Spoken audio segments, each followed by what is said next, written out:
A billionaire watched a 4 a.m. cleaning single dad cry at her table. At exactly 4:07 in the morning, a billionaire sat alone in the quietest restaurant she owned, watching a tired single father wipe down her tables with trembling hands.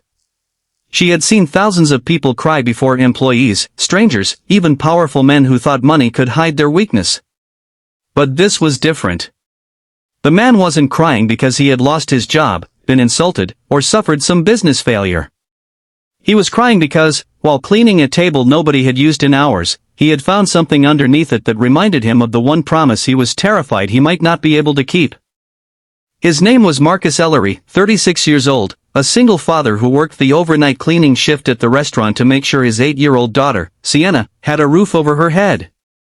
Every morning before sunrise, Marcus cleaned the floors, polished the windows, emptied trash cans, wiped tables, and quietly disappeared before the wealthy customers arrived. Nobody important knew his name. To most people, he was simply the man in the gray uniform who made the restaurant look perfect before breakfast. But that morning, someone was watching. Her name was Vivienne Hartwell, 42, the billionaire owner of the restaurant and one of the most influential women in the city. She had arrived unexpectedly after a sleepless night, planning to review financial reports before returning home. Instead, through the glass wall overlooking the dining room, she noticed Marcus sitting at a corner table with his head bowed. His shoulders were shaking. Before we continue, if you believe kindness can change a life and everyone deserves a second chance, please like this video, share it with someone who needs hope, leave a comment, and subscribe to Real Dad Story. You never know when a simple act of kindness might become the reason someone keeps going. Vivienne expected Marcus to stand when he noticed her, but he didn't. He didn't even know she was there. His hands were wrapped around a small paper napkin, and on that napkin was a child's drawing. It showed a little girl holding hands with a tall man beneath a bright blue sky. Above them, written in uneven purple letters, were the words, "Daddy and me, forever." Marcus pressed the drawing against his chest and closed his eyes. Vivienne quietly stepped closer. She heard him whisper that he was sorry. Not to the restaurant. Not to his employer. To his daughter. Marcus had spent the entire night cleaning, but there was something he hadn't told anyone. Sienna had been saving every coin she could find because she believed her father was tired from working so hard. She had recently started making small paper flowers and selling them to neighbors. Marcus had tried to stop her, but she insisted because she wanted to buy him a new pair of work shoes. His old ones had split along the sole, and every night water seeped through them while he mopped the kitchen floor. That evening, however, Marcus had received a message from his landlord. The rent was overdue. If he couldn't pay within 3 days, he and Sienna would have to leave their apartment. He had counted his money 3 times. There wasn't enough. He had considered asking his supervisor for an advance, but he knew the restaurant was already cutting hours. He had thought about borrowing from someone, but everyone he knew was struggling too. His daughter didn't know any of this. She still believed her father could fix anything. That was the part breaking him.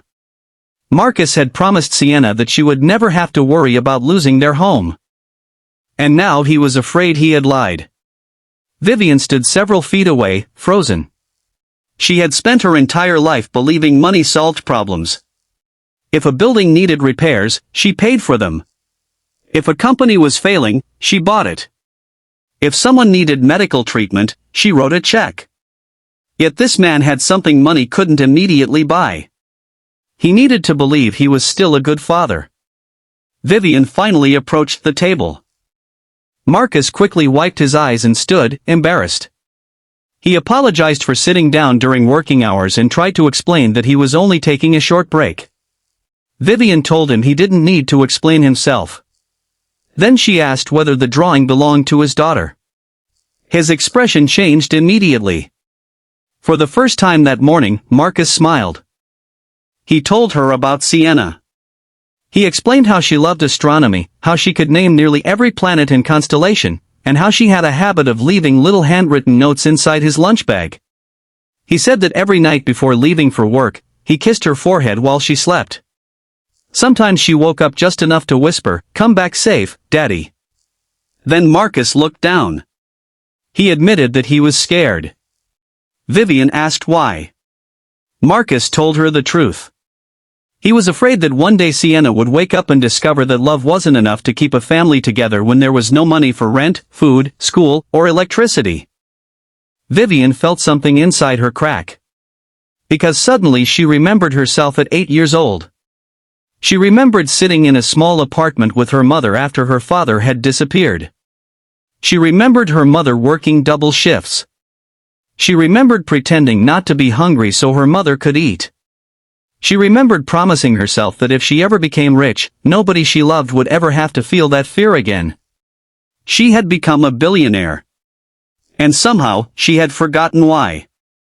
Vivienne asked Marcus how much he needed to keep his apartment. He immediately shook his head. He wouldn't accept charity.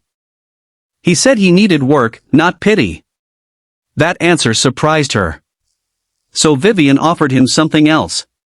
She asked whether he would consider becoming the restaurant's full-time facilities supervisor, with daytime hours, health benefits, paid leave, and a salary nearly 3 times what he currently earned. Marcus stared at her as though he hadn't understood. He asked why. Vivienne told him she had watched him for almost an hour. She had watched him clean every table as though someone he loved was going to sit there. She had